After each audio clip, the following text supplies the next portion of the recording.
Explanation of photo electric effect bye graphical representation. तो सबसे पहले फोटो इलेक्ट्रिक इफेक्ट को हम फोटो करंट और इंटेंसिटी ऑफ लाइट के बीच में एक ग्राफ ड्रॉ करके इसको एक्सप्लेन करने की कोशिश करेंगे। तो इसमें ये एक हमने एक्स वाई प्लेन शो हो रहा है, इसमें ये एक्स एक्सिस है और ये वाई एक्सिस। एक्स एक्सिस के अलोंग वोल्टेज, अप्लाइड वोल्टेज, जिसकी इस पॉइंट पर वैल्यू 0 है, और करंट की वैल्यू भी, फोटो करंट की वैल्यू भी यहाँ पर 0 है। तो फोटो करंट और वोल्टेज के ग्राफ, फोटो करंट और वोल्टेज के बीच एक जो वोल्टेज के साथ करंट का वेरिएशन है उसको हम शो करेंगे इस ग्राफ में। तो इससे पहले ज़रा हम थोड़ा सा इसको ब्रीफली आइडिया दे दें कि इसमें होता क्या है फोटो इलेक्ट्रिक इफेक्ट में। देखो, ये एक ग्लास ट्यूब है जिसमें लगभग वैक्यूम है, लो प्रेशर है। सन से फोटोन जब कैथोड पर एंटर करते हैं तो यहाँ से इलेक्ट्रॉन का एमिशन शुरू हो जाता है और इलेक्ट्रॉन मूव करते हैं, किसी ना किसी डायरेक्शन को तो करेंगे ही। अगर ये पॉजिटिव प्लेट है तो पॉजिटिव डायरेक्शन में ये मूव करेंगे।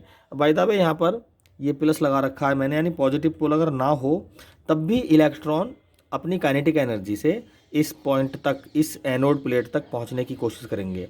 तो जितने भी इलेक्ट्रॉन यहाँ तक पहुंचते हैं वो अपोजिट डायरेक्शन में वो करंट कंस्टिट्यूट करते हैं। तो मैं मान रहा हूँ, स्टार्टिंग में मैं मान रहा हूँ कि यहाँ पर इस प्लेट पर कोई भी पोटेंशियल नहीं है, तो ये पोटेंशियल की वैल्यू 0 है। तो इस कंडीशन में कुछ इलेक्ट्रॉन एनोड प्लेट तक पहुँचकर करंट की वैल्यू मैं मान रहा हूँ कुछ करंट क्रिएट करेंगे। ये पॉइंट यानी 0 वोल्टेज पर ये करंट है, ठीक है। लेकिन जैसे ही मैं एनोड प्लेट को पॉजिटिव पोल से कनेक्ट करूँगा तो इलेक्ट्रॉन थोड़ा सा अट्रैक्ट होंगे, यानी करंट की वैल्यू को थोड़ा इंक्रीज़ करेंगे। यानी जैसे जैसे एनोड प्लेट पर इलेक्ट्रॉन का कांटेक्ट बढ़ता जाएगा, नंबर ऑफ़ इलेक्ट्रॉन बढ़ेंगे, समझो उसकी करंट की वैल्यू बढ़ेगी। तो मैं मान लूँगा कि थोड़ा सा हमने अगर वोल्टेज बढ़ाया, इस पॉइंट पर गए तो करंट थोड़ा सा इंक्रीज़ हो गया, यानी फोटो करंट बढ़ गया, यानी इलेक्ट्रॉन की क्वांटिटी एनोड प्लेट पर जो एनोड प्लेट से कांटेक्ट की बढ़ गई है, ठीक है। एनोड प्लेट पर इलेक्ट्रॉन इंक्रीज़ हो रहे हैं कंटिन्यूसली। जैसे ही मैं इस पॉजिटिव वोल्टेज को थोड़ा सा और बढ़ाऊंगा तो क्या होगा कि ये जो साइड में इलेक्ट्रॉन छुपे हुए हैं ना, ये इलेक्ट्रॉन जो अभी भी, जब कोई पोटेंशियल नहीं था तब तो ये जा ही नहीं रहे थे इधर को, कुछ इलेक्ट्रॉन जो हाई एनर्जी के इलेक्ट्रॉन थे वही पहुंच पा रहे थे ना। जब इलेक्ट्रॉन फोटो एमिशन होता है इलेक्ट्रॉनों का, तो हर एनर्जी के इलेक्ट्रॉन होते हैं। कम एनर्जी, कम काइनेटिक एनर्जी वाले इलेक्ट्रॉन भी होते हैं, high energy, high kinetic energy वाले भी इलेक्ट्रॉन होते हैं। जो हायर एनर्जी के होते हैं वो तो अप्रोच कर लेते हैं एनोड प्लेट को, लेकिन लो एनर्जी वाले इधर उधर घूमते रहते हैं। जैसे ही हम पॉजिटिव वोल्टेज को इंक्रीज़ करेंगे तो ये कुछ छुपा रुस्तम जो छुपे हुए इलेक्ट्रॉन हैं वो भी एनोड प्लेट की तरफ को अट्रैक्ट होते हैं और इलेक्ट्रॉन्स की क्वांटिटी चूँकि और ज़्यादा बढ़ गई तो ये फोटो करंट वोल्टेज बढ़ाने पर थोड़ा सा और बढ़ गया, ठीक है। अब हम देखते हैं थोड़ा सा V की वैल्यू, यानी इस पॉजिटिव वोल्टेज की वैल्यू बढ़ाते हैं और बढ़ाते हैं। लेकिन उसके बाद क्या होता है, उससे पहले ही ये इलेक्ट्रॉन सभी इस प्लेट तक पहुंच चुके थे। तो अब वोल्टेज बढ़ाने से कोई फ़ायदा नहीं है, कितना भी वोल्टेज बढ़ा लो, अब जो कुछ इलेक्ट्रॉन यहाँ पर पहुँचने थे वो पहुँच चुके। अब कोई इलेक्ट्रॉन एक्स्ट्रा यहाँ पर पहुँचने के लिए नहीं बचा। थोड़ा बहुत अगर इसमें एटम हैं, मतलब वैक्यूम ना होकर थोड़ा बहुत इसमें अगर एटमॉस्फेयर है मौजूद इस ट्यूब में, तो वो कुछ इलेक्ट्रॉन आयोनाइज होकर भले ही यहाँ तक पहुँच जाएं, लेकिन अब टोटल वैसे इलेक्ट्रॉन जो अमिट हुए थे वो सब ख़त्म हो चुके। तो वोल्टेज कितना भी बढ़ा लो अब ये करंट बढ़ने से रहा, बढ़ेगा नहीं, ठीक है। थोड़ा सा बहुत इंक्रीज होकर ये क्या हो जाएगा, सैचुरेट हो जाएगा, ठीक है। तो ये है ग्राफ वोल्टेज के बढ़ाने के साथ साथ करंट कैसे बढ़ेगी, यानी करंट जब तक इलेक्ट्रॉन लगातार वोल्टेज बढ़ने के साथ साथ एनोड पर बढ़ते चले जाएंगे तब तक तो बढ़ेगी। जब इलेक्ट्रॉन कुल इलेक्ट्रॉन वहाँ पर ख़त्म ही हो जाएंगे तो इलेक्ट्रॉन कहाँ से आएंगे बढ़ने के लिए?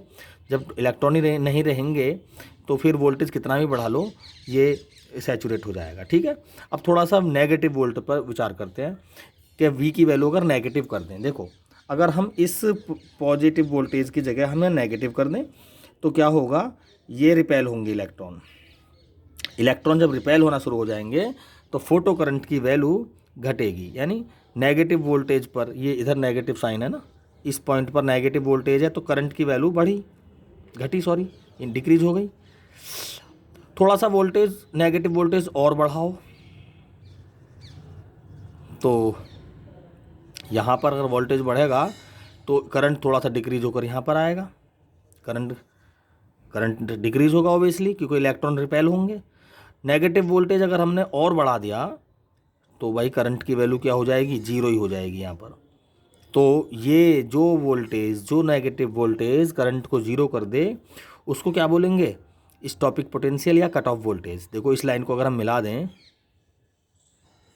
तो एक कुछ इस तरह का ग्राफ बन जाएगा। ये मैंने मान लिया इंटेंसिटी आई इंटेंसिटी का मतलब नंबर ऑफ फोटॉन्स जो कैथोड पर इंसिडेंट हो रहे हैं। अगर हम इंटेंसिटी को बढ़ा दें, इसको डबल कर दें, तो क्या होगा? ये 2 फोटॉन्स आ रहे हैं, 1 फोटॉन और 2 फोटॉन। इंटेंसिटी बढ़ाने का मतलब है नंबर ऑफ फोटॉन्स बढ़ाना। ये मैंने 4 कर दिए, अगर 4 फोटॉन कर दिए मैंने तो वो उतने ही ज़्यादा मतलब 4 फोटॉन का मतलब डबल फोटॉन कर दिए तो उतने ही ज़्यादा डबल इलेक्ट्रॉन निकलेंगे। यहाँ से डबल इलेक्ट्रॉन निकलेंगे तो अट्रैक्शन होने वाली, जो यहाँ एनोड पर पहुँचने वाले इलेक्ट्रॉनों की संख्या भी डबल हो जाएगी, तो करंट भी मेरे हिसाब से डबल ही हो जाएगा। तो ये ग्राफ, लेकिन अब चूँकि नेगेटिव पोटेंशियल, स्टॉपिक पोटेंशियल, उन जो फोटोन डबल फोटोन की इंटेंसिटी बढ़ गई, यानी फोटोन के number of photon anode plate पर, कैथोड प्लेट पर बढ़ गए, लेकिन उनकी फ्रिक्वेंसी, उनकी एनर्जी तो सेम ही है। यानी उन जो फोटोन्स नई इंटेंसिटी के हैं उनकी एनर्जी भी उन्हीं इलेक्ट्रॉनों की है जो पहले है। यानी उन इलेक्ट्रॉन्स को भी उतना ही नेगेटिव वोल्टेज चाहिए रोकने के लिए। तो इसका मतलब स्टॉपिक पोटेंशियल इस कंडीशन में भी यही रहा, तो ग्राफ कुछ इस तरह से आ जाएगा। यानी नेगेटिव पोटेंशियल, स्टॉपिक पोटेंशियल तो वो ही रहेगा क्योंकि इंटेंसिटी बढ़ी है, फ्रिक्वेंसी नहीं बढ़ी, तो ग्राफ कुछ इस तरह से बन जाएगा ऐसे। ठीक, यानी करंट मैंने डबल इंटेंसिटी कर दी तो करंट की वैल्यू भी कुछ डबल ही हो जाएगी इस कंडीशन में। तो इस तरह से हम ग्राफिकल रिप्रेजेंटेशन से समझ सकते हैं फोटो इलेक्ट्रिक इफेक्ट को। फोटो करंट और इंटेंसिटी ऑफ लाइट के बीच में अगर ग्राफ खींचा जाए तो कुछ इस तरह से आएगा। ठीक है, अब सेकंड ग्राफ हम एक्सप्लेन करेंगे फोटो करंट और फ्रिक्वेंसी ऑफ लाइट के लिए। ठीक है, इस ग्राफ में हम फोटो करंट को फ्रिक्वेंसी के वेरिएशन से समझेंगे, यानी graph between photo current and frequency of light. यानी इसमें डिफरेंट फ्रिक्वेंसी इंसिडेंट करेंगे लाइट की, इंटेंसिटी कांस्टेंट रहेगी। पहले ग्राफ में क्या था? फ्रिक्वेंसी एक ही थी, एनर्जी ऑफ फोटोन सेम थी, लेकिन उनकी क्वांटिटी बढ़ा दी, यानी इंटेंसिटी वेरी कर दी हमने। लेकिन इस बार इंटेंसिटी आई ही रहेगी, लेकिन फ्रिक्वेंसी पहले नंबर पर न्यू1 फ्रिक्वेंसी, यानी सबसे कम फ्रिक्वेंसी की लाइट डालेंगे। तो जब फ्रिक्वेंसी कम है तो उसकी एनर्जी भी कम होगी, तो उसका स्टॉपिक पोटेंशियल ये होगा V1, मैंने मान लिया नेगेटिव V1।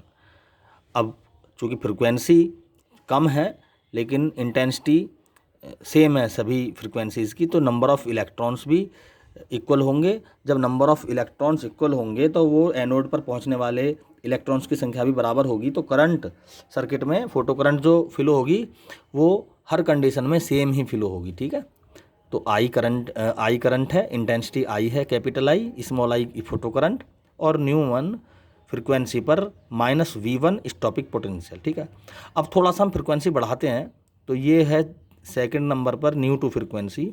जब फ्रिक्वेंसी बढ़ी तो इलेक्ट्रॉन की एनर्जी भी बढ़ेगी, इलेक्ट्रॉन की एनर्जी बढ़ेगी तो स्टॉपिक पोटेंशियल भी बढ़ेगा, ये -V2 हो गया। लेकिन फ्रिक्वेंसी बढ़ी है लेकिन number of photon particle same है, जो न्यू1 फ्रिक्वेंसी के हैं वही इस न्यू2 फ्रिक्वेंसी के पार्टिकल हैं, नंबर ऑफ फोटोन पार्टिकल्स। तो नंबर ऑफ इलेक्ट्रॉन भी अमिट उतने ही होंगे, भले ही न्यू1 फ्रिक्वेंसी के केस में नंबर ऑफ इलेक्ट्रॉन की जो है वो एनर्जी कम है, लेकिन नंबर ऑफ इलेक्ट्रॉन यहाँ भी सेम है, यहाँ पर भी सेम है। और जो तीसरी वाली फ्रिक्वेंसी है सबसे ज़्यादा न्यू3, यहाँ पर भी नंबर ऑफ जो इलेक्ट्रॉन्स का एमिशन है सेम होगा, लेकिन यहाँ की जो इलेक्ट्रॉन होंगे, क्योंकि फोटोन की फ्रिक्वेंसी न्यू3 कुछ ज़्यादा है तो इलेक्ट्रॉन की एनर्जी ज़्यादा होगी, तो स्टॉपिक पोटेंशियल भी यहाँ पर -V3 सबसे ज़्यादा होगा, यानी -V3 सबसे ज़्यादा, उसके बाद V2 और सबसे कम V1, क्योंकि न्यू3 जो फ्रिक्वेंसी है वो सबसे ज़्यादा है, न्यू2 उससे कम और न्यू1 सबसे कम फ्रिक्वेंसी यानी एनर्जी ऑफ इलेक्ट्रॉन्स सबसे कम, तो स्टॉपिक पोटेंशियल भी सबसे कम, और न्यू3 सबसे ज़्यादा फ्रिक्वेंसी, तो इनका स्टॉपिक पोटेंशियल भी यहाँ पर सबसे ज़्यादा हो गया। लेकिन तीनों ही केसों में emission of electron same quantity में होगा, है ना, तो हम कहेंगे कि इंटेंसिटी सेम है। इंटेंसिटी सेम है तो एनोड पर पहुँचने वाले इलेक्ट्रॉनों की तादाद भी तीनों कंडीशन में सेम रहेगी, करंट की क्वांटिटी भी सेम रहेगी। तो ग्राफ में क्लियर है, करंट सेम है, लेकिन स्टॉपिक पोटेंशियल जैसे जैसे फ्रिक्वेंसी बढ़ रही है वो लगातार बढ़ता जा रहा है। तो इस कंडीशन में हम समझ सकते हैं कि जो फोटो करंट की मैग्नीट्यूड है वो इंटेंसिटी पर डिपेंड करेगी, ना कि फ्रिक्वेंसी पर। फ्रिक्वेंसी पे क्या डिपेंड करेगा? केवल stopping potential. Stopping potential frequency पर डिपेंड करेगा। Stopping potential means kinetic energy of emitted electrons. तो फोटो इलेक्ट्रिक इफेक्ट में ये दो कंडीशंस हमने ग्राफिकल रिप्रेजेंटेशन से समझाई। तीसरी कंडीशन होती है इसमें जैसे वर्क फंक्शन। भाई जो इलेक्ट्रॉन होता है किसी मेटल की सरफेस पर आने में एक निश्चित उसको वर्क की एनर्जी की आवश्यकता होती है। हर मेटल का वर्क फंक्शन डिफरेंट अलग होता है। तो जो इंसिडेंट फोटोन है उसकी एनर्जी h न्यू या तो वर्क फंक्शन के बराबर होनी चाहिए या उससे ज़्यादा होनी चाहिए। ठीक है, अगर intensity of photon frequency of photon या energy of photon work function के इक्वल है तो हम उस फोटोन को थ्रेशोल्ड फोटोन की फ्रिक्वेंसी को थ्रेशोल्ड फ्रिक्वेंसी बोलेंगे, न्यू नॉट। तो W इज इक्वल टू क्या हो जाएगा इस केस में? h nu naught. तो ये जो वर्क फंक्शन W है हर मेटल का अलग अलग होता है, ये इसमें ध्यान रखना है। और इंसिडेंट फोटोन की जो फ्रिक्वेंसी एनर्जी है वो वर्क फंक्शन से ज़्यादा होनी चाहिए या उसके बराबर होनी चाहिए। बराबर होगी तो केवल वो अमिट करेगा, उसकी काइनेटिक इलेक्ट्रॉन अमिट करेगा, केवल उसकी काइनेटिक एनर्जी रहेगी बिल्कुल जीरो, तो वो मूव तो करेगा नहीं। भले ही ये नेगेटिव, ये एनोड पॉजिटिव चार्ज की वजह से उसको अपनी तरफ अट्रैक्ट कर ले, वो अलग विषय हो गया। ठीक है, तो ऐसे ही इलेक्ट्रॉन जो केवल या तो मेटल के बहुत अंदर रहें, मेटल के बहुत डेप्थ में है, या तो केवल वो इस एनर्जी को रखते हैं अपने जीरो एनर्जी, या तो उनकी होती है क्योंकि सारे फोटोन तो उसका h न्यू नॉट में निकल गया, वर्क फंक्शन में निकल गया। तो या तो उन इलेक्ट्रॉन्स की काइनेटिक एनर्जी जीरो होती है या ना के बराबर होती है। तो वही ऐसे इलेक्ट्रॉन होते हैं जो इस वैक्यूम में आगे को ना जाके पीछे को छुपे रहते हैं क्योंकि उनकी खुद की एनर्जी तो है नहीं। लेकिन जैसे हम पॉजिटिव वोल्टेज इंक्रीज़ करते हैं ना, ये पॉजिटिव वोल्टेज इंक्रीज़ करते हैं तो ये इलेक्ट्रॉन भी खींचे चले आते हैं। तो ऐसे इलेक्ट्रॉन्स इस ग्राफ को थोड़ा सा ऊपर उठा देते हैं, यानी फोटो करंट बढ़ जाती है, लेकिन उसके बावजूद भी ये कांस्टेंट हो जाता है ना। तो बाद में कितना ही वोल्टेज पॉजिटिव बढ़ाते रहो, जब इलेक्ट्रॉन ही नहीं होंगे खींचने के लिए, अट्रैक्ट होने के लिए, तो करंट नहीं बढ़ेगा, तो करंट लास्ट में क्या हो जाता है? कांस्टेंट हो जाता है। तो इस तरह से हम फोटो इलेक्ट्रिक इफेक्ट को ग्राफिकल रिप्रेजेंटेशन की हेल्प से इजीली समझ सकते हैं। Thank you.